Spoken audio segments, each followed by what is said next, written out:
xibaar yu wér te wóor ca tàng-tàng ba abonnez-vous pour ngeen di mën di jot suñuy vidéo. dal leen ak jàmm seen chaîne bi di Buzz 221 HD kii di général Moussa Fall di ak personnalité bu kenn dootu présenté ci réew mii di Sénégal ginnaaw ba président Macky Sall jëlee woon akub décret présidentiel daal di koy forcer ngir mu bañ a daal di dem à la retraite kooku finalement mujj naa teeri à la retraite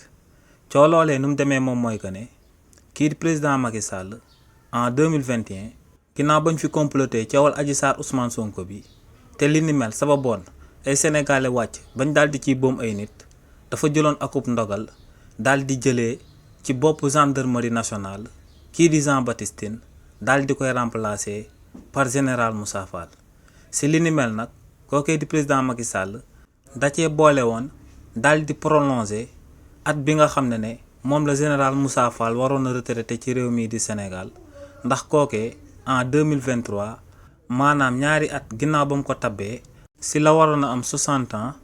di at bi nga xam ne moom la waroon a dem retraite waaye nag si li ni mel président Macky Sall dafa jëloon akub décret présidentiel daal di ko ciy yokkal yeneen ñaari at li ni mel nag moom moo sababoon ginnaaw bañ àggee woon en 2023 te kookee di général Moussa Fall amoon 60 ans mu bañoon a dem en retraite waaye nag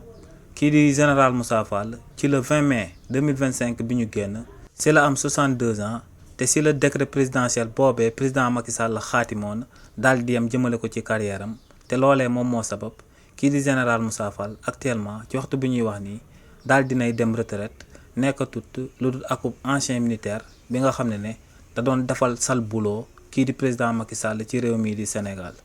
xibaar yu wér te wóor ca tàng-tàng ba abonnez-vous pour ngeen di mën di jot suñuy vidéo.